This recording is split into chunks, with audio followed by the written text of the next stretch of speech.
from you are all things and to you are all things, Yeshua. En waar ons vandag in die woord bring, wil ek vra Yeshua dat U kom sit en vir elkeen 'n stukkie brood sal breek. Dat U Yeshua sal kom en vir elkeen 'n porsie vandag sal wees wat hulle nodig het, vir dit hulle siel nodig het, hulle gees nodig het van U Yeshua. Dat hulle vleeslike van U nog nodig het, Yeshua. Dat U vandag die broodjie sal wees, die porsie sal wees, dat soos ons nou gesê dat we will have a single mind, dat ons fokus net U sal wees, Yeshua. Dit is die einde waar ons wil kom vandag met hierdie woord, is dat ons met die besef sal leer dat van U is alles en aan U is alles. U is die leer, om te lewe is Yeshua, om te sterf is 'n wins, en dit is wat U hart vir ons is, wat U hart vir die bruid is, en ek wil vra Yeshua, U die kamer sal kom vul, dat U sal kom deurloop, en soos U disippels geleer het, dat U sal sit in ons, dat U sal saam met ons leer, dat ek net 'n spreekbuis sal wees, maar Here, daar niks van my sal wees nie. Ek vra Yeshua, dat U die woord kom seën, dat dit sal uitgaan en 'n blessing sal wees vir U koninkryk. En ons wil kom sê dankie dat ons onder die woord kan sit. Dankie dat ons saam om die woord kan sit, Yeshua. Dankie dat ons hier voor hierdie tafel van faces, the table of bread, kan sit en net saam met U kan brood breek en saam met U kan fellowship om die woord. En ons wil weet as U so welkom, ons wil vra Ruach dat U die kamer kom vol met die presence, dat U Ruach sal kom en net dat dit will be so tangible, dat dit so dik sal wees van U binne, en dat we will only breathe, that we will breathe now, en so U Ruach net sal in ons lucht, and it will be the only source of life that will lead to U. Ons sal vir ons dankie vir U, dankie vir die tyd saam, en sê dit in naam van Yeshua Messie. Amen. So, ons is besig, ons maak eigenlijk klaar, want is nog een nou. So is klaar. So, dis die laaste ene vir ons reeks van vrugte van die vlees. It was a hard one, but a good one. Ons het 'n goeie reeks gegaan en so ons maak vandag klaar met brassery. So verskoon as al baie Engels inkom, die Afrikaanse vertalings en woorde is verskriklik moeilik, maar ons sal ons 'n bietjie deurvat, maar verskoon maar die Engels is al 'n bietjie Engels tussenin kom. Maar so brassery vir die wat dalk nie weet nie, is gluttony. So, ek gaan vir ons begin met Galasiërs 5, vers 16 gaan ons weer die lees. Die werke van die vlees en die vrug van die vlees, dit is vers 16. Maar ek sê, wandel deur die gees, dan sal julle nooit die begeerlikheid van die vlees volbring nie. So if you ruled by the Spirit, sal die vlees nie beheer wees in die heelers van jou nie. Want die vlees begeer teen die gees, en die gees teen die vlees, en hulle staan teenoor mekaar, sodat julle nie kan doen wat julle wil nie. Maar as julle deur die gees gelei word, dan is julle nie onder die wet nie. So jy weet nie weg nie, you won't be judged by the law, because want teen die werke van die gees is daar nie 'n wet, want die gees opereer saam met Allah. So en die werke van die vlees is openbaar, naamlik oorspel, hoerery, onreinheid, ongebondenheid, afgoderry, towery, vyandskap, twis, jaloersheid, toornigheid, naaiwer, tweedrag en partyskap, afguns, moord, dronkenskap, brassery en dergelike dinge, waarvan ek julle vooraf sê, soos ek al vroeër gesê het, dat die wat sulke dinge doen, die koninkryk van God nie sal beerwe nie. So, wat is brassery? Ek gaan vir ons eers die Google woord, as ek 'n bietjie gaan Google, net om die aardse perspektief, what is the world's perspective on gluttony? Wat sê die wêreld is brassery? Van die wêreld se perspektief na ons Abba se perspektief kom. So, die Google woordeboek en soek engines beskryf brassery as die volgende. Ek gaan in Engels lees van Google af. So gluttony means an overindulgence and overconsumption of anything to the point of waste. Gluttony is the sin, and that is bekend in die wêreld as one of the 7 deadly sins. So gluttony is the sin associated with an unhealthy indulgence in material delights, usually food related. However, it is not just eating to excess, but it can include drinking, income, lustful thoughts and behaviors, and similar types of obsessive love of material pleasure. So let's Google. It's a habitual greed. So dis wanneer jy, when you have greed in habit. So dis iets wat jy gereeld konstant, dit is deel van jou karakter aanbou. An excessive pursuit of material pleasures and worldly desires. So, wanneer jy obsessief is om iets in die lewe te pursue. So, it consumes iets, wanneer iets jou rare oorneem, die gees wat die mens God geskaap het, oorneem. So, in hierdie ene in my geval, so gluttony represents a misplaced focus. So, dit is die center, core, betekenis van gluttony of brasserie is a misplaced focus. No matter what it might be. It is a lack of self-control and a lack of a focused mind.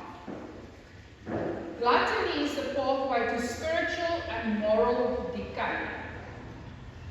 Gluttony consumes your body, soul, battles your mind, ons weet is a spirit. It is to eat out of prescribed time. To long for and anticipate with a preoccupied longing for food. So it's like when you cannot wait for the next day. This is hierdie, that it consumes your mind. It's a misplaced focus. To consume something that is exorbitant and costly. So a gold-covered Wagyu steak het nou my gedagtes om 'n 24-karat gold Wagyu steak. Do not be content with the common food. Always seeking a delicacy. So dit is wat Google beskryf as brasserie of gluttony. So kom ons gaan kyk wat sê die woord oor brasserie. Hoekom is dit vir Abba 'n groot saak van afskeid? Want hy sê hy vergelyk amper die sin met alle dergelike dinge. So dit gaan saam met alles daar wat 'n afskeid is, val brasserie onder.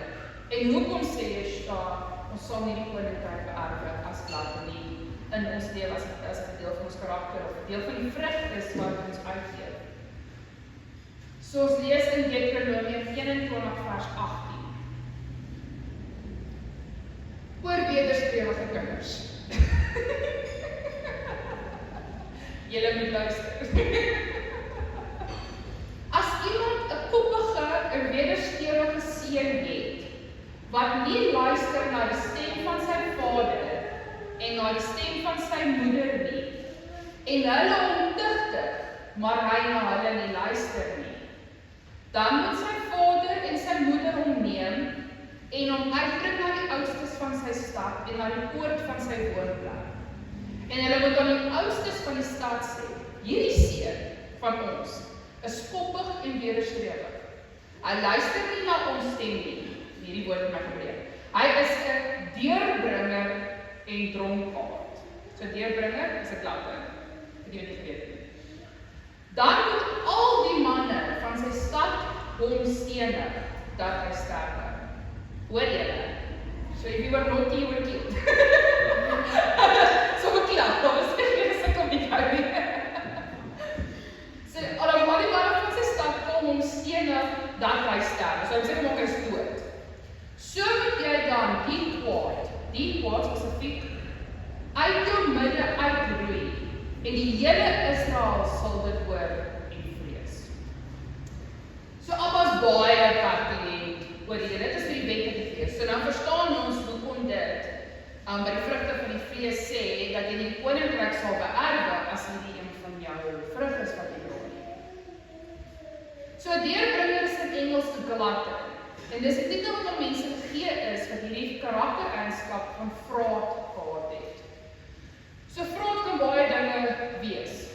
Overconsumption van kos, computer games, jou werk, jou geld, dit jy dryf, maar enige iets wat jy consume of aanneem tot die punt van oormatigheid. Daar's 'n woord, ek moet straal vergeet. Ek weet nie.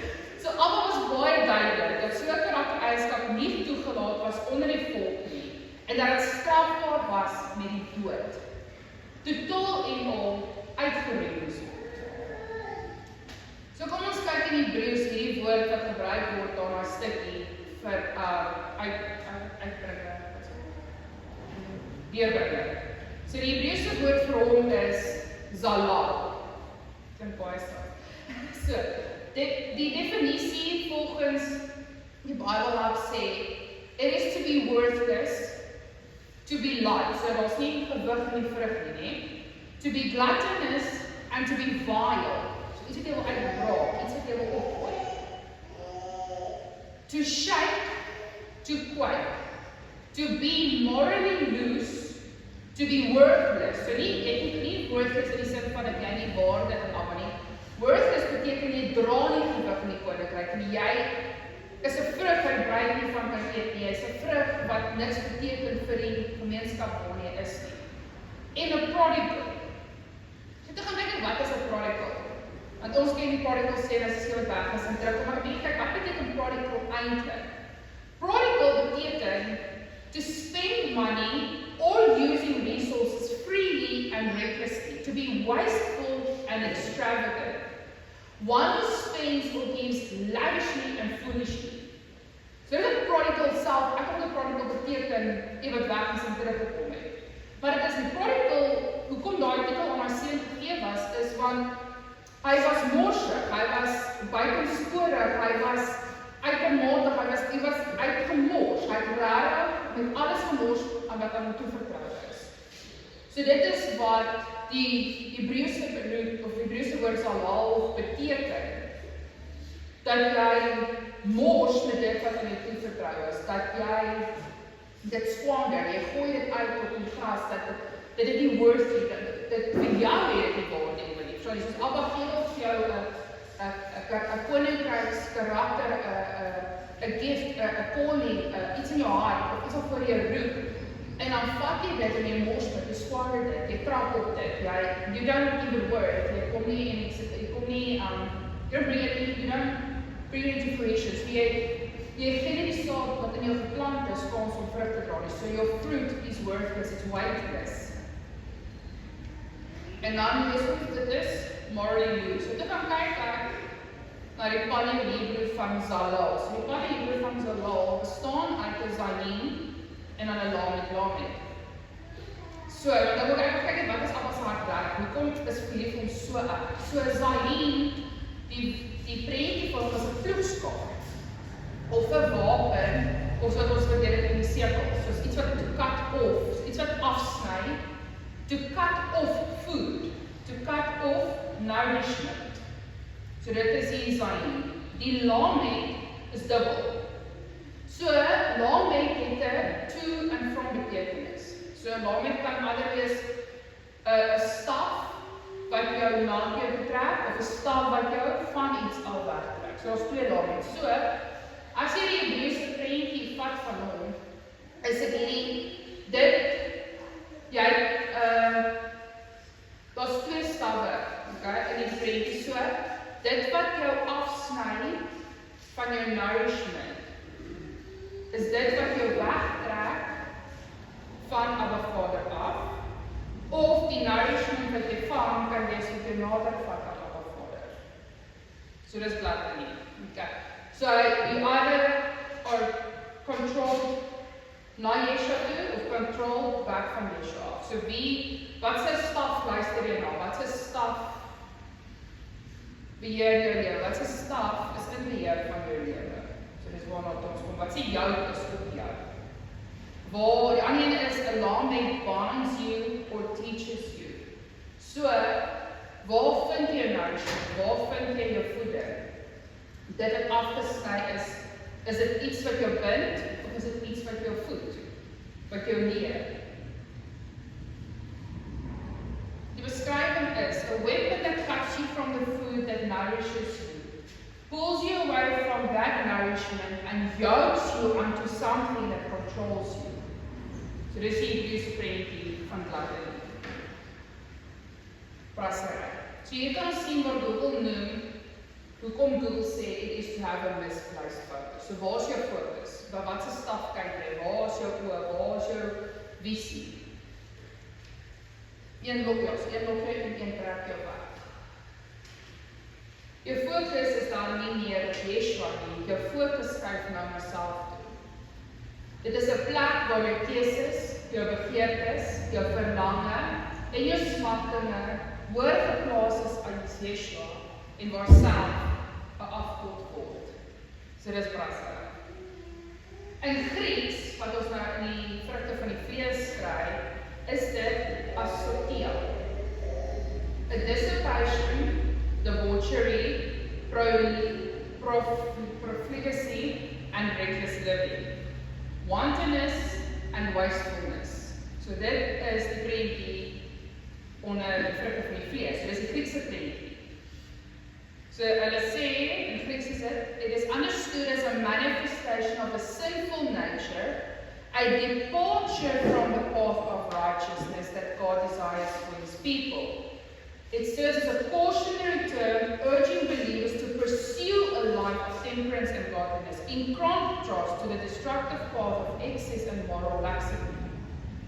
It's used in the New Testament, want dit is ons Grieks, to describe a lifestyle that is contrary to the teachings of Christ, often associated with indulgence in sinful behaviors, a lack of self-control. It is so sotia, so die A is die alef, sotia is om weg te beweeg van. So die Griekse prentjie is to not follow the path of the olive. So wanneer jy in Latin is, volg jy die Yeshua. Jy is nie meer onder sy stap nie, hy is nie meer jou shepherd, skopper, jy is nie meer die herder nie. So, hy is nou, as jy is nou onder iemand anders se stap, en dis wat dit as sotia in die Grieks beteken. So, to not follow the path of the olive. So, ons kan weer dat jy is weggetrek, jy is afgesny van Yeshua af. So, die Griekse prentjie in die brassery is om te lewe met jou fokus op enigiets wat nie Yeshua is.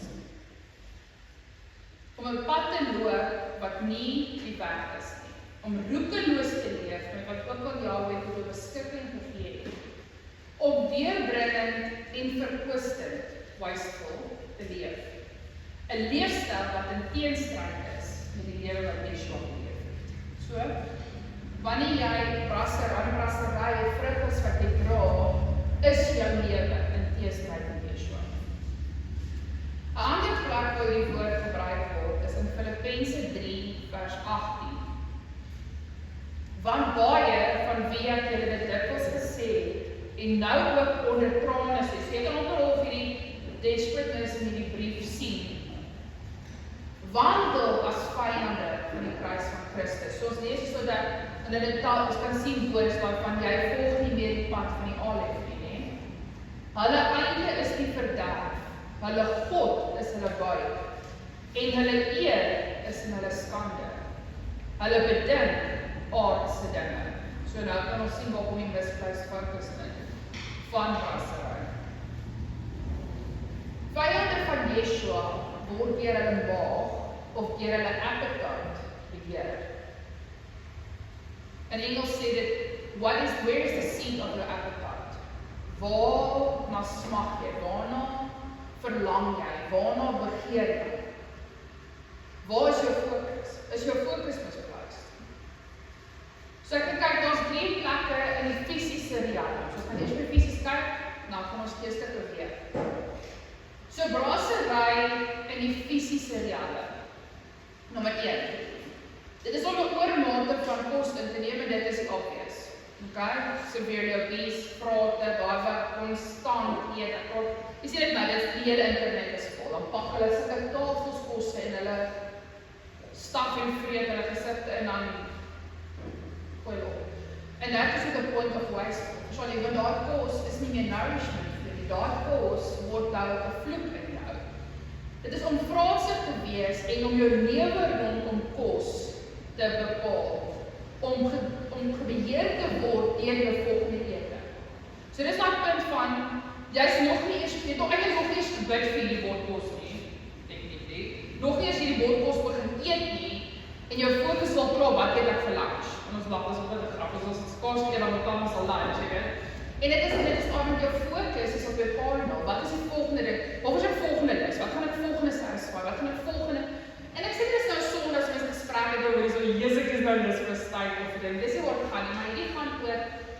When you are ruled by the longing for food, when you are ruled, wanneer jy jou kop kan aan niks anders dink, as die volgende ding in jou mond gaan sit nie.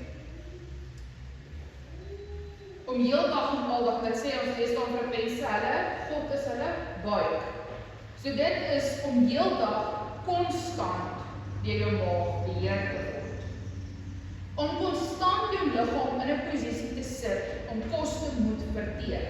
So, daar hierdie is 'n liggaam, 'n tempel, wat ek in prentjies sien. So imagine as daar nie beheer was vir die tye, ons lees baie woord, maar ons baie spesifiek oor al sekere tye dat sekere offers moes gebring word, nee. So imagine as hierdie hele volk nou besluit het, hulle gaan nie vir almal luister in die tyd kom en hulle almal kom met hulle 3000 beeste op een slag. Imagine hoe die bronsaltaar lyk. Okay. So dit is die prentjie wat ek gehad die beeste nog gebese, maar die vuur onder kan nie eers meer brand nie.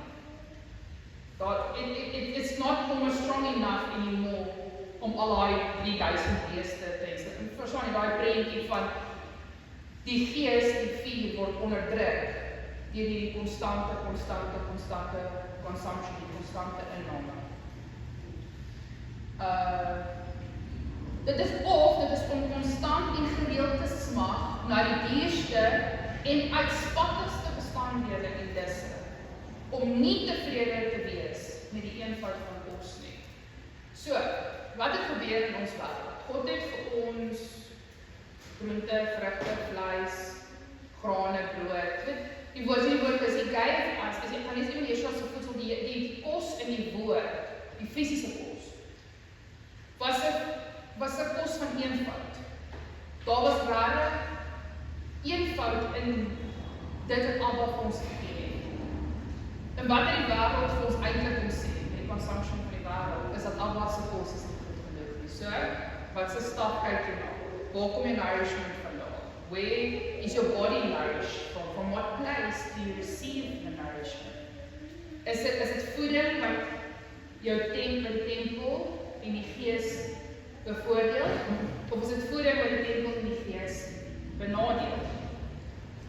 Die ander ene is daai van konstant gereeld te smag aan die dierste en uitspattigste bestanddele, is dat die wêreld het vir ons, massa media het vir ons op 'n platter kom sit, dat jy moet hierdie Dubai chocolate is nou die prys en almal moet eet en ek meen jy's 'n loser as jy dit eet nie.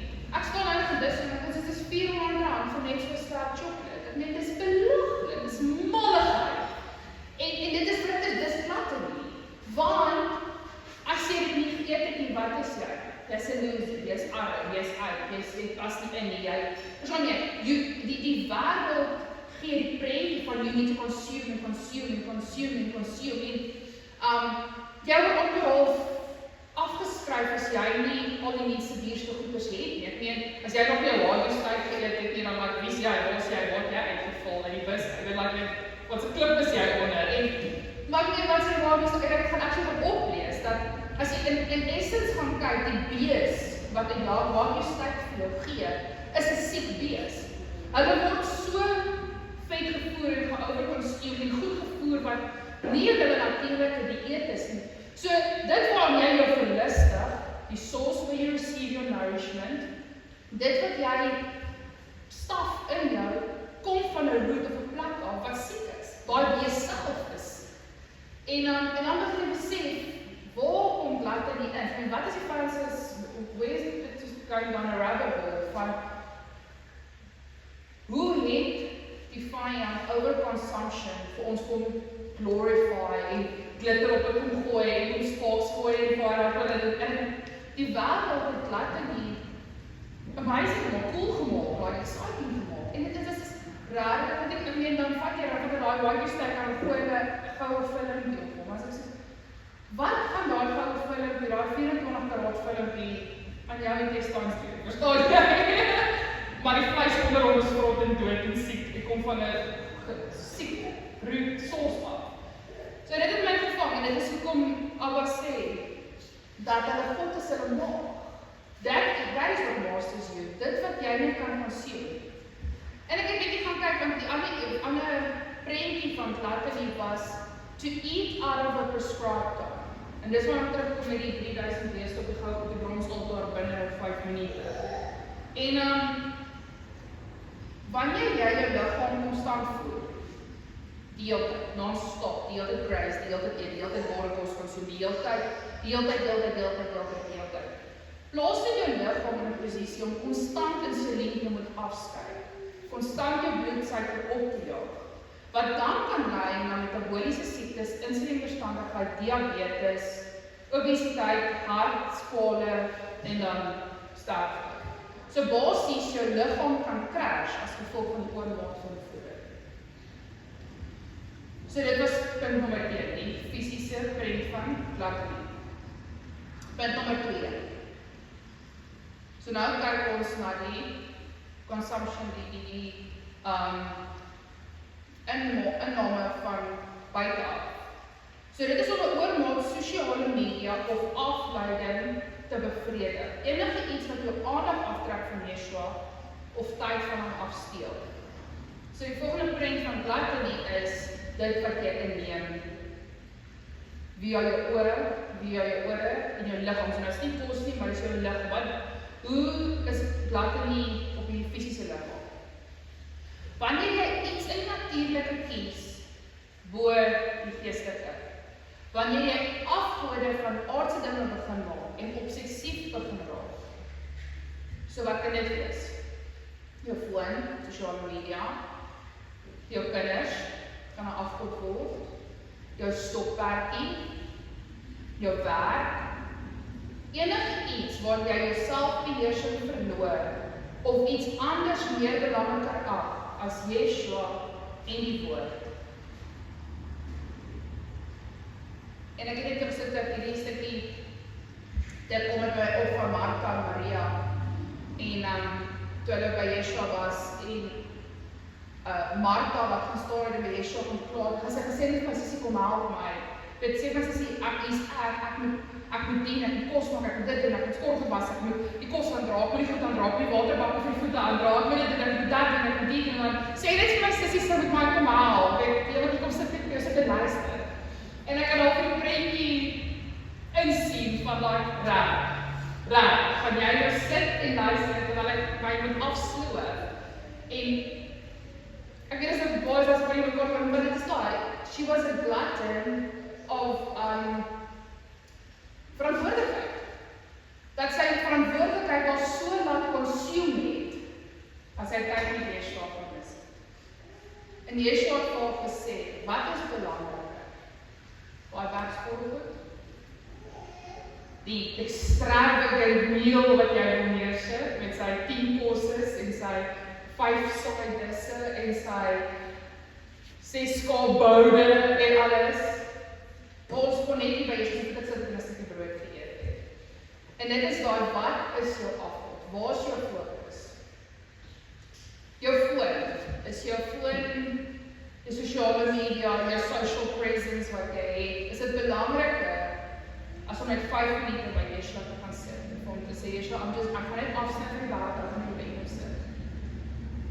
Is jou werk, dryf jou geld, jou verantwoordelikhede, jou finansies, jou finansiële laste, dryf dit jou tot die punt dat jou aandag nie op Yeshua is nie. So, weer eens kom ons by, deur wat se stap word jy getrek? Waar is jy? Wat se laamheid is jou guidance? Nommer 3 van brassery. Om in oormaat skandaalberig te wees en finansies wat aan jou toevertrou is, of hulpbronne wat aan jou toevertrou is, morsig te hanteer, ons is die Engels te squander. Om roekeloos en baas te handel met dit wat eintlik afwasing is, want onthou ons lees, alles behoort aan Allah. So misbruik jy die finansies en rykdomme wat aan jou toevertrou is. Gebruik jy jou talent om die wêreld te bevorder en jou eie ego te steel, of gebruik jy dit om die naam van Jahwe te vereer en die koninkryk te bevorder? Gooi jy jou geld rond om aanvaarding en goedkeuring van mense te ontvang, om in te pas by die kring waarin jy jou bevind. So dis die 3 dele van brassery. So is kos inneem, dit is jou tyd inneem, wat neem jou tyd in, en waar gaan jou finansies? So dit is die 3 afdelings waaronder ons kan belattenis wees. So baie sê, nee, ek is born, ek is nie blatte nie, ek het nie so baie nie, maar dan gaan jy spend R3,000 vir 'n vriendin vir 'n tissue boksie, want jy wil baie graag aanvaar wees. Of jy wil saam met die manne die naweek sê, jy moet hierdie brand t-shirt aantrek wat by jou bakkie pas, en nou gaan ons gaan swaar mekaar vir iets vir 'n R2,000 t-shirt. Maar dan weet jy vanaand is daar nie 'n brood in jou huis nie, jy weet. En dis al prentjie van waar is jou fokus? Is jou fokus mense of is jou fokus Yeshua? Is jou fokus jou maag of is jou fokus Yeshua? Is jou fokus die wêreld en die tyd wat jy waaroor ons jou tyd moet bestee of is jou fokus Yeshua? So, in Deuteronomium het ons gelees, 'n kind moes doodgemaak word. So nou weet ons, Abba is Gees, en wat ook al ons in die geestelike toepas of aanvang, het 'n geestelike oorsprong of nagevolg. So ons gaan nou nie vandag ons kinders enig, as hulle stout is, en te veel visvang, of te veel telefoon, is dit of te veel boek lees, of te veel visserij, of te veel YouTube kyk, as hulle nie vandag stenig, nee, okay. En maar daar is 'n geestelike oorsprong. En dan gaan ons kyk, so hoekom het Abba gesê dat so 'n kind moes doodgemaak word? So ons weet ons vandag ons is kinders van Abba Vader, nee. Dat die gees of haar karakter onder die volk uitgeroei moes word. En hoekom in Filippense sê dit, dat hulle einde is die verderf. En in Galasiërs sê dit, dat hulle die koninkryk sal beerwe nie. So ons besef dat is in al 3 God's serious about this. So volgens ons lees in 1 Korintiërs 6 vers 19. Of weet julle nie, dat julle liggaam 'n tempel is van die Heilige Gees, wat in julle is nie, wat julle van God het, en dat julle nie aan jouself behoort nie, want julle is duur gekoop. Verheerlik God dan met julle liggaam en in julle gees, wat aan God behoort. So God is ernstig en hy sê, jy moet my eer in jou liggaam en in jou gees. So it's not either or, dis above. Hy sê in al 2 moet jy my eer. So as ons liggaam met die fisiese riekalm, in die fisiese riekalm 'n tempel is, waarin Yeshua Ruach woon, wat in diens van Yeshua staan. En Abba sê baie spesifiek om te sê, ons is duur gekoop. So ek het toe net so 'n bietjie gaan praat om te kyk, wat het die tempel van Salomo gekos in vandag se geld? So, die tempel van Salomo het 100,000 talente goud ingehad. Dis net die goud, so is nie die silwer nie, die brons, die hout en niks anders nie. So die statistiek wat ek gelees het, was in 2022 opgetrek. En in 2022 was die om-en-by waarde van Salomo se tempel $300 biljoen. So dan ons weet, Abba het alles vir Salomo voorsien. So Abba het dit gekoop, hy het betaal, sy het teken dan dit. So, dan dit is Abba maklik. Dat was fijn. Seders het gekom, goud het gekom. So, it didn't cost much vir Abba. So as Abba vir ons sê, jy is duur gekoop, wat is duur dan vir Abba as $300 biljoen nie vir hom duur is? Met wat se prys het Abba jou gekoop? Wat het Yeshua vir hom gekos? Toe Yeshua kom sterf het, om jou te gekoop van hom. En daarom vra hy, dat ons op eer, dat ons liggaam en ons gees, want hierdie tempel is vir hom hier. Hierdie tempel waarin Yeshua woorde, cost him something, cost him everything, letterlik. So die woord van Jahwe sê, ons moet hom eer met ons liggaam en ons gees. Abba wil hê dat ons liggaam moet funksioneer tot die eer van sy naam. So jou liggaam moet eer bring aan sy naam. Ons moet ons liggaam versorg en nie toelaat dat hy sy eie God word nie en homself verlustig in homself nie. om nie in te gee elke craving, want, need, pleasure, desire, ek moet hierdie konstante need to consume, wat ook al dit is, het sy kos, het sy dit tyd of ek jou besig hou, wat baie mense dink dit aan besig te wees. Some people crave to be constantly, ek nou dat dis ek sien ek so video te sê dat ek dink dit is so 3% van mense kan sê dat hulle al vir 30 tot 60 minute net stil gesit. In stilte. Dis onder 3% van die wêreldpopulasie amper wat kan eerlik sê dat of vir 'n uur net gesit and be abide. Just breathe. Dink hieraan, en 5 sekondes is stilte is al come on. So try and think of sitting for an hour. So van ons addicted aan besigheid, want ons sit ons waarde aan die besig ons is. So dis 'n grap tussen my en Pierre, as hy dan en sê, maar jy slaap jy? En hy is dan van, en dit is nie vir hom so stil. En dit is daar. Ons is so geconditioneer om rustigheid vir luiheid te verwar. Om to sit in 'n baai te verwar met as lui uses en dit wil niks doen nie. En dit is daai van wat doen jy aan jou liggaam? What are you addicted to consumption? Jy maak nie stop wat dit is en wat sê ons kant van die spectrum jy val nie. En ek dink as mens regtig eerlik vandag gaan sê, dit het ons almal besef dat there's somewhere wat ons blykbaar nie toepas. Iets wat jy excessively overly consume.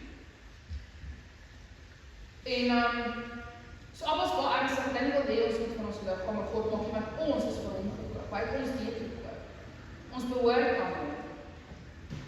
Ons moet kies om ons liggaam onderdanig aan Yeshua te stel. En ek kan gaan lees, Yeshua, he was the evangelist of the world. Baie manne gepreek, baie manne dink, met konstant gelees, hy het weggegaan. Hy het weggegaan van die kraal af. Hy het na 'n afgesonderde plek gegaan. Hy het gaan sit. Hy het gaan bid. Jy kon konstant sien dat Yeshua het punt van gemaak om weg te trek van consumption. Onthou, want as prayer count of as 'n leier of as teacher kon hy ook excitement, he could have been filled with, hulle wil my hoor, hulle wil my stem hoor, hulle wil my weet, hulle wil my sien, hulle wil my bewees. And he could have consumed attention. Party mense is aandag, hulle wil konstant aandag hê. Maar hy het geweet ons waarde in 'n mettye weg te beweeg. Hy het geweet ons waarde in om met tye te vas. Hy het geweet ons waarde daarin om met tye die crowd te laat gaan en alleen in 'n bootjie weg te gaan. Alleen, a moment to breathe and just be with his Father, and just abide in Yahweh. En net so by the way, ek gaan dit oplees oor vas. En dat ons liggaam gedesigned is om enige iets van 48 tot 72 uur, as jy in 'n water vasgaan, enige iets na 48 tot 72 uur, so van in daai periode, as jy langer probeer, maar op 48 ure begin jou liggaam al 30% van homself genees. So you noem dit in Engels autophagy. It's amazing. Our bodies were designed to heal from the inside as well. As jy 72 ure langer begin water vas, tot 300% van jou liggaam homself genees. So hierdie spoed wat homself kan genees. Jou selle, hulle self kan genees. So dis wat sê my as 'n God, Yeshua is ons geneesheer, maar hy het ons iets geleer toe hy gaan vas het. He knew what could heal the body as well. Verstaan jy? Hy het geweet where was his source of satisfaction and nourishment. Was nie so seer die wêreld en die kos en die dinge en dit was om sy liggaam kans te gee. Hy was geleer how to heal the body as well. The inside, die cellular is die fisiese molecular body te genees. En dit het daar my brein gebreek. En dan wat van ons geleer? En ek het daar ook oplees in die mediese stof van sê, eet 6 etes 'n dag, eet 3 eet. Die wêreld het ons op 'n punt gebring van jy moet eet, want ons moet bloedsuiker ophou, ons moet die energie ophou, ons moet kan And it's not. Dit is die vyand se Christen leer gewees. Ons liggaam in posisies van dit hou ons insulien op. As ons insulien konstant en ons liggaam se bloedsuiker konstant is, maak dit ons selle dood. So dit maak eintlik ons liggaam siek. En dit is hoekom toe Yeshua gesê het dat van hierdie dinge kan net voorkom word deur vas. There are some things that can only be healed through fasting. En is nie net geestelik nie. Dit is jou liggaam op die fisiese molekulêre liggaam. So, want op daar as jy nie die hele gedag is, so dis kom Yeshua op die kos gedoen het, of jy vas gedoen het, en kom uit so genoem het, is dat, want wanneer jy dalk op 'n punt, wat is jy na, is jy eerst 48 uur, is dit, jy kryf kos, jy kryf dit, dus jy constant dink aan kos. Hulle sê, na 72 uur begin jy brei, die kos brei, en jy gaan begin doodstil gaan. En hulle sê, dit is eintlik makliker, na die 72 uur. Ek sê, my versitte sê, wat gaan doen, ek het net bietjie gaan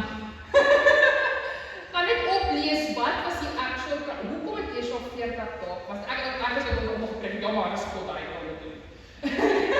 En dan moet ek kompenseer, dat ons mense met rarig lewendige testimonies het, oor hoe Yeshua vir hulle geroep het tot 'n vas, om te sê, silence the voice of the world, silence the voice of that which drives you.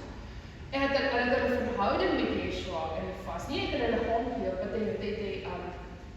hulle verhouding met hom, want niks pla jy weet nie, jy hoef te worry vir die volgende, jy weet die jaag vir die volgende kos, jy weet die jaag winkel toe kos te gaan koop nie, jy hoef nie, verstaan jy, en it just struck me, hoekom Yeshua het gedoen het, was om tyd vir Abba te kry, om nie meer gekomen te word in die verhaal nie. So, Romeine 12 vers 1. Nou wil ek julle baie ernstig vra, broers en susters. As julle dink aan alles wat God in sy groot barmhartigheid vir julle gedoen het, gee dan julle self aan hom as 'n lewendige en heilige offer, so, lewende en heilig. Dit is die soort offer waarvan hy hou, en wat julle diens aan hom werklik sinvol maak. So jou busyness en jou craziness en running up and down, en op en af van ministry te wees, is nie wat van werkstuk sinvol is nie. Moenie julle leefstyl aanpas by die gedragspatrone van hierdie wêreld nie, maar laat God julle omvorm, deurdat hy julle denkpatrone vernuwe, so daar is Engels is baie mooi. So it's Engels sê, to be transformed by the renewing of your mind. Do not be conformed to the world. Dan sal julle goed kan onderskei wat hy wil hê dat julle moet doen. Naamlik dit wat werklik goed en aanvaarbaar en volmaak is. So, wanneer jy bepunt kom waar jy kies dat Yeshua in jou laamheid is en die wêreld nie in jou laamheid is, dan begin jy 'n offer word wat werklik goed en aanvaarbaar en volmaak is. Want nou sê jy I'll be a living offer, I'll be a living sacrifice. Ek gaan my wants, my needs, my desires, my cravings, my ideas, my opinies, my besigheid, my business besigheid, gaan ek leer lê, and I'm going to be in you. Ek gaan abide, ek gaan by Yeshua op die sit, in die wêreld en al sy dinge gaan staan en wag. I'm going to be with you. My focus gaan ek eers op U sit. Yeshua wil leer ons fokus op hom moet wees en dat ons sal kies om hom alleenlik te volg. En sy wil vir ons fisiese en geestelike funksionering. So kom ons gaan kyk na die geestelike wortel van brassery en wat dit kan wees volgens die woord van Yeshua. As brassery ons fisiese liggaam kan skade doen, hoe lyk die geestelike prentjie van brassery? So, ons begin met punt 1. So daai een was kos. Overconsumption of food, constant eet, dierste goed eet, uitspattigste goed voorkry. Okay. Constante craving and governed stomach. So, die eerste een wat ons kyk is na die appetite wat nooit bevredig word nie en altyd nog moet kry.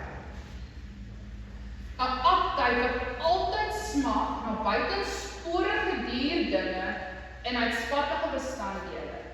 Daar is nie tevredenheid in die eenvoud nie. So, geestelik kan ons sien dat die liggaam van Yeshua nie tevrede is met Yeshua. Yeshua in sy eenvoud is net nie genoeg nie. Yeshua in sy eenvoud is nie grand genoeg nie. Die woord in sy eenvoud is nie satisfying genoeg nie. Dis die prentjie van die bruid wat hierdie movement volg, daardie predikant volg, hierdie storie lees, hierdie selfhelpboek lees, hierdie ding gaan doen, daardie video kyk, konstant in jou. Maar nooit by die woord kan sit. En net die woord kan ek doen. Die woord maak eintlik hoe maklik.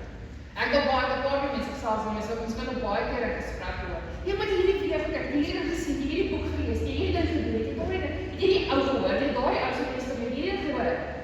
En dan vra jy oor 'n Bybelvers net en ons sien nog nie. Want die woord is te goed. Die woord is te maklik om te lees. They need something grand, they need something great, they need something spectacular. Is die preek, Yeshua kan hou,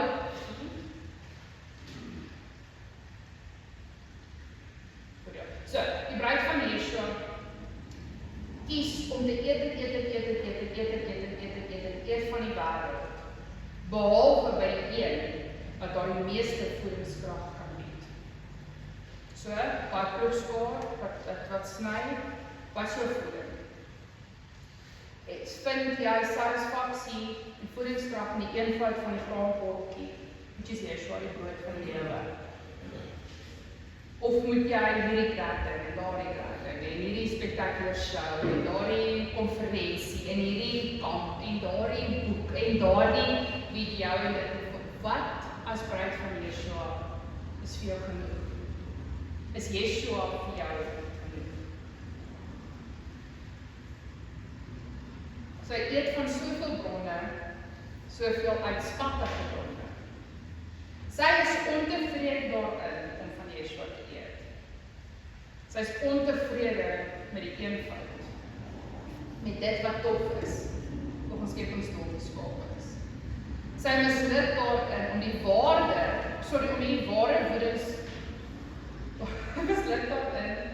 die ware voedingswaarde van Yeshua te besef en te besef dat hy haar ten volle sal voed, sal versadig en ten volle sal tevrede stel. Dat hy haar sal genees van binne, wholesome food, healing food, dat hy haar sal genees van binne en nie haar geestelike liggaam vernietig en aftakel nie. Hy sal haar versterk en stabiel hou. Yeshua sal haar nie op 'n haai sit en haar tande crash nie. Yeshua die woord in sy eenvoud is al wat ons benodig. So, wat sê gister gepreek daar, is dit dan paar te bring. So, hierdie overconsumption, over-excessive need, om elke jaar aan sy maat se teaching en goeders van mekaar te kry, en elke kamp en elke video, elke ding te kom, sit jy op 'n spiritual high, en ek weet jy voel lekker, that makes you feel great, jy weet, jy kennis, jy dit, jy dat, jy die, jy dan, dit en dit, but spiritually you crash. Want dit wat jou bloedsuiker stabiel moet hou, is not your source of nourishment. So Jesaja 55 vers 1. Almal wat dors is, kom na die water toe. Selfs al het jy geen geld nie, kom koop en eet. Kom koop wyn en melk, sonder prys en geld. Hoekom spandeer jy julle geld, so your resource, om dit wat nie brood is?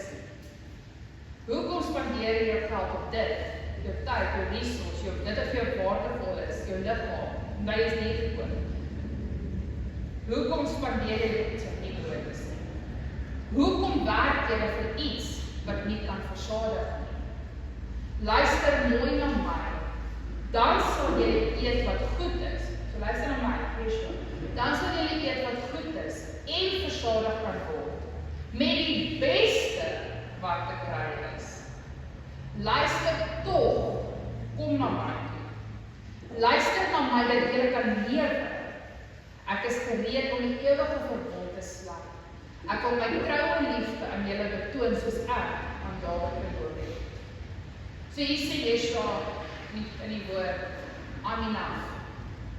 I'm all you need. Ek is die water, ek is die wyn, ek is die melk, ek is die brood, ek is alles. En dit ons hy sê olie ook, nee, met brood moet maak. Sê meel, graan, in maak saam.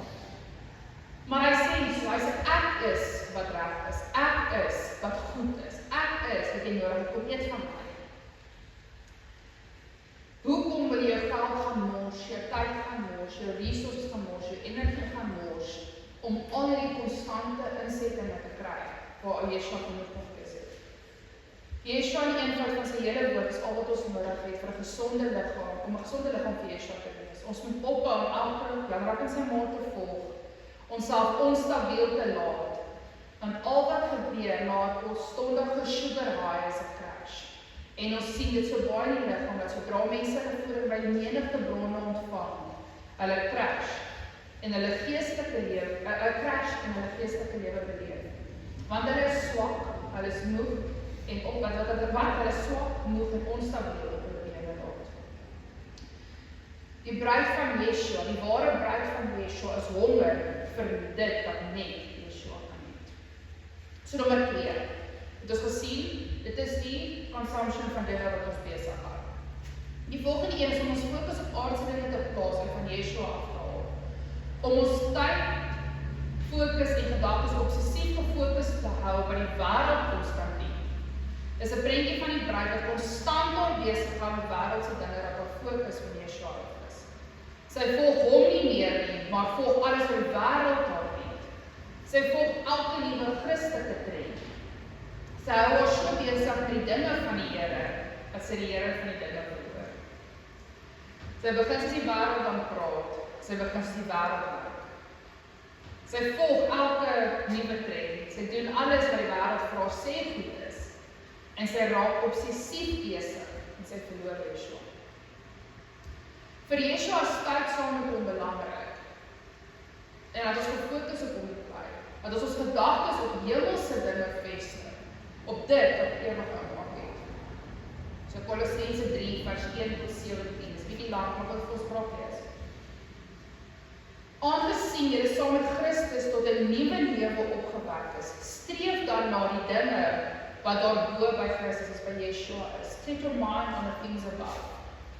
Waar hy aan die regterkant van God sit, laat julle gedagtes beheer word deur die hemelse dinge, nie deur die dinge op die aarde nie.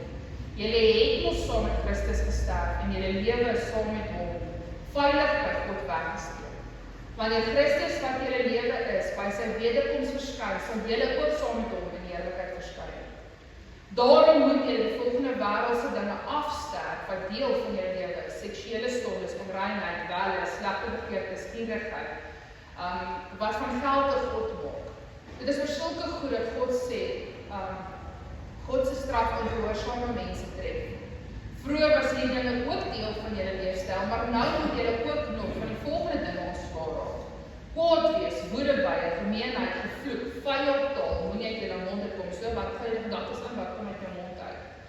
Moenie vir mekaar lief nie.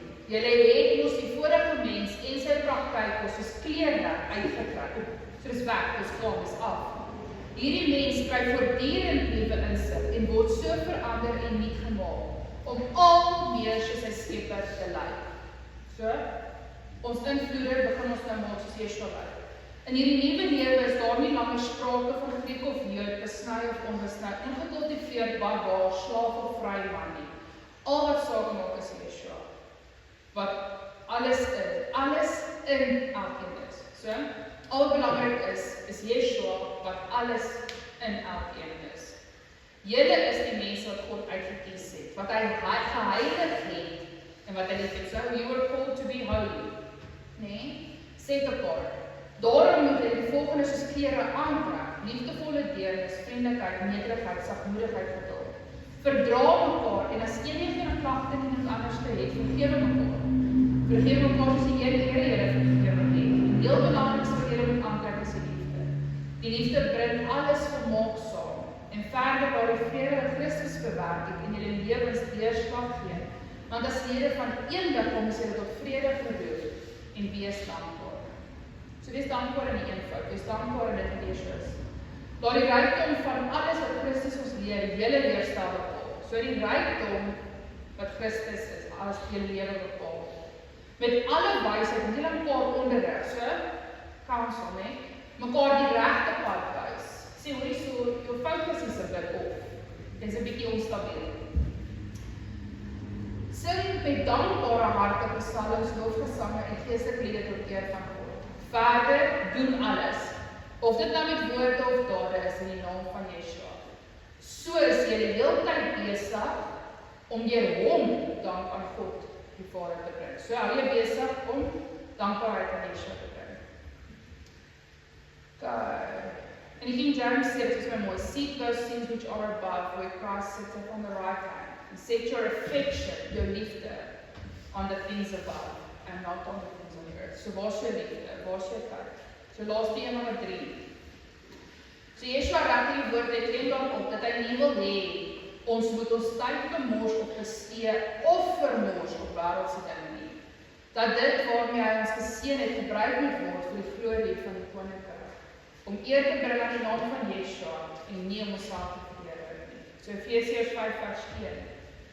Wees dan navolgers van God, soos geliefde kinders, en wandel in liefde soos Christus ons ook liefgehad het, en hom vir ons oorgegee het as 'n gawe en 'n offer aan God tot 'n lieflike geur. So, become a living offer worship.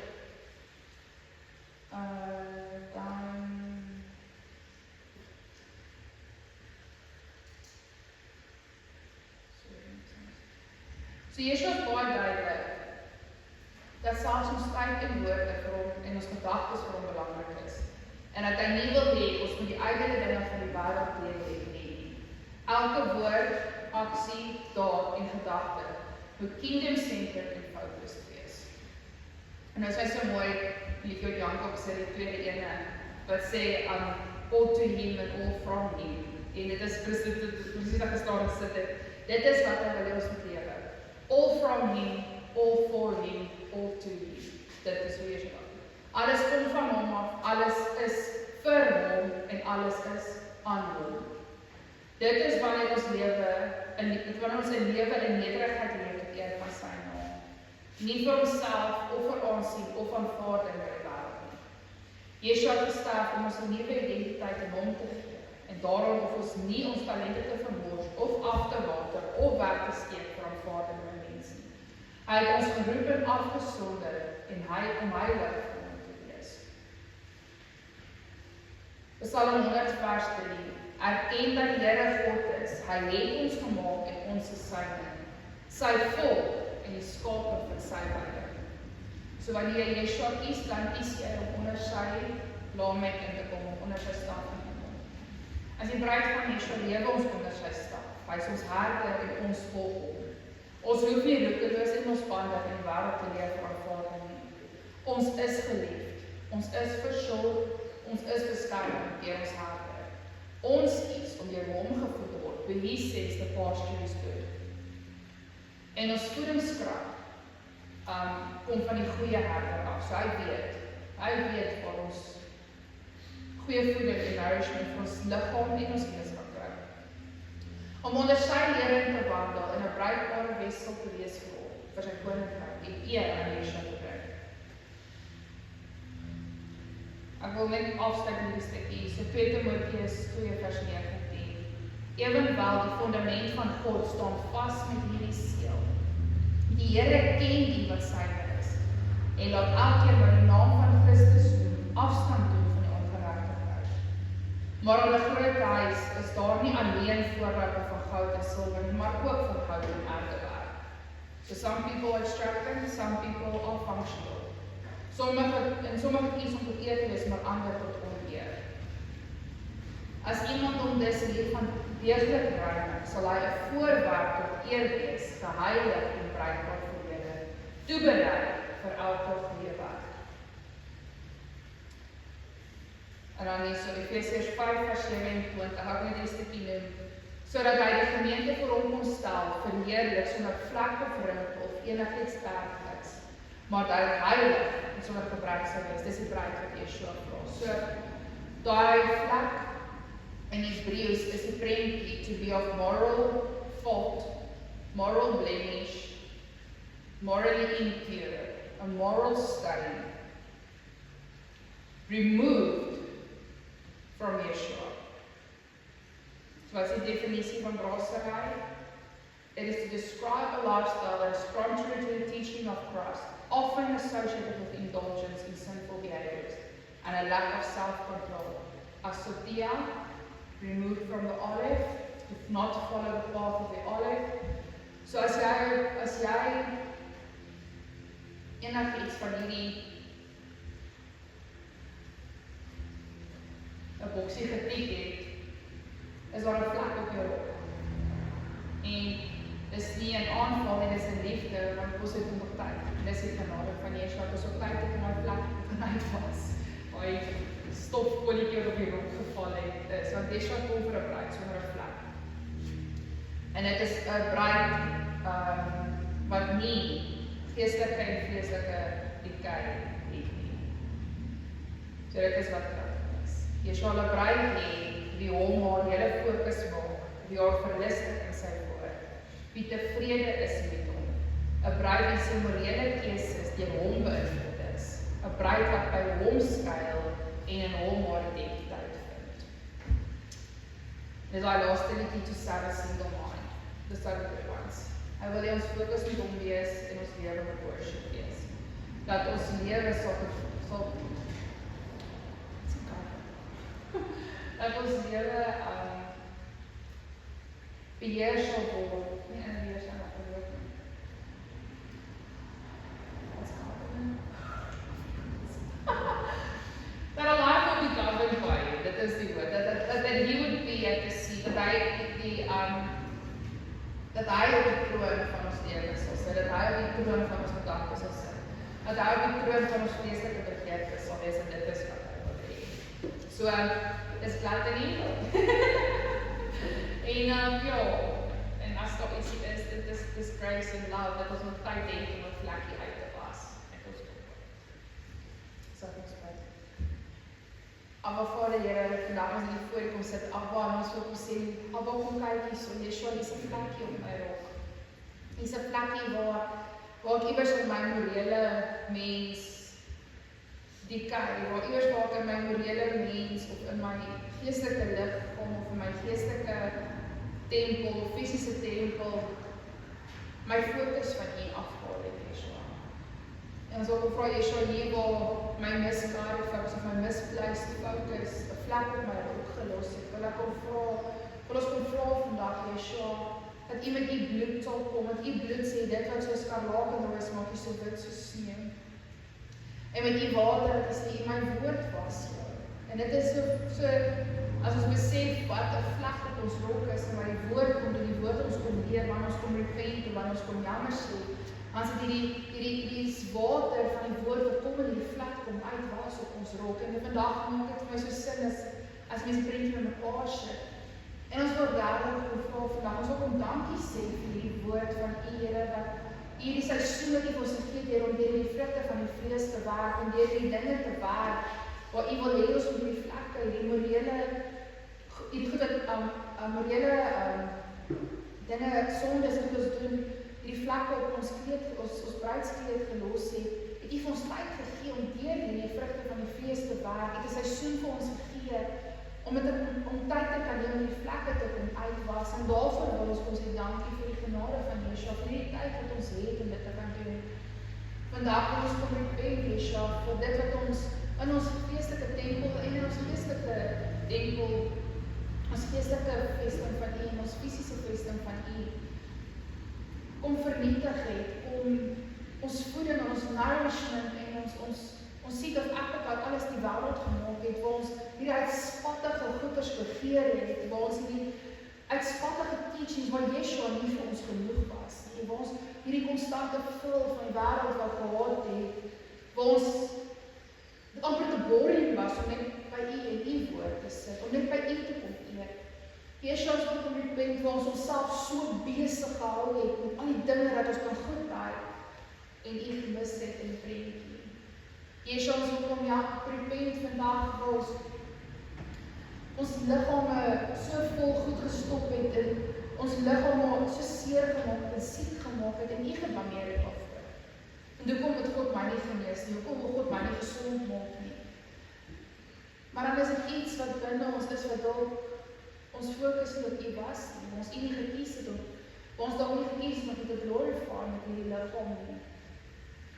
En vandag kom sê Yeshua vandag kies ons om 'n single mind te hê, om duif oë te hê, om net op U te fokus, Yeshua. Om U te kies in ons fisiese liggaam, in ons sielsdimensie, om U te kies, om U gees te kies, om in eenheid te kom met U Heilige Gees. Vandag kom dit ons dat U ons voedingskrag sal wees, dat U die brood sal wees toe ons eet, die wyn wat ons drink, die melk wat ons drink, die olie wat ons eet, dat U Yeshua sal wees waar ons dit vind. Ons geestelike en ons geestelike nation, we would listen to you, we would listen to your voice. Yeshua, dat ons lewe, ons liggaam, sal 'n lewende offer vir U wees, 'n wessel vir U koninkryk. Yeshua, dat ons offer sal wees wat aanneemlik is vir U. Yeshua, dat ons 'n wessel sal wees that brings glory to your name. Dat ons mandaat in die lewe sal wees. From you all things, to you all things, and through you all things. Alles is U, Yeshua. Om te lewe is Yeshua, om te sterf is 'n wins, en mag dit wees waar ons identiteit in vind, ons versadiging in vind, ons satisfaksie, to be satisfied. Mag U wees waarin ons satisfaction vind. En ons wil vir U kom sê dankie, Abba, ons wil kom bid, Abba, en ons in mekaar uitgaan na Here, dat U elkeen sal seën op hulle journey met U, dat U elkeen op 'n plek, die plek sal ontmoet waar U met hulle gesels en midrash en dat dit in hierdie week sal uitgaan so met elkeen en net soms op fellowship en wandel en dat ons gelei sal word in ons lewe met deur U, dat ons besighede deur U gelei sal word, ons huishoudings, ons finansies, ons voeding, ons tyd, alles deur U, Yeshua. Dat alles sal ere bring aan U naam, Yeshua. Ons wil bid op vir toe, Here, wat kom dat we bring glory to your name. Dat ons dankie vir die opportunity om oor U te getuig, om oor die hart te getuig, om die hart van mense te wys, om te wys hoekom het Yeshua gekom, om ons te kan terugbring na die hart. En wat wil vir Peer sal sien, dat ek het sê, and that you would just fill him with the Holy Spirit, dat U hom sal vul en ons sal sien met dit, Papa, en vir elkeen wat in dienst staan van U, en vir regtig welkom U en U kinders vandag, kom bless met U shalom, Amen. En as ek kom sien, as ek wil U naam, kom ere bring aan U naam, Here. Baruch atah Adonai Elohim melech haolam. Here, heilig is U, glory to your name, for you are. Dankie vir die woord, dankie vir die volheid in die volheid, in die eenvoud van U woord, dat U woord so gewigtig is, dat U woord so full of fruit is, en dit wil ons vir U kom sê dankie. Abba, as U die seën uitspreek, mag U elkeen seën. Yevarechecha Adonai v'yishmerecha. Ya'er Adonai panav elecha v'yichnecha. Yesa Adonai panav elecha v'yasimnecha. Shalom. Abba, mag U elkeen seën. Mag U aangesig na elkeen te draai. Abba, mag U elkeen ontmoet op hulle journey waar hulle is. Abba, en ons sê vir U dankie. Dankie vir dit. Dankie, Yeshua. Ons is lief vir U. We love you. En may our life bring glory to you. En ons bid dit in die naam van Yeshua, Messiah. Amen.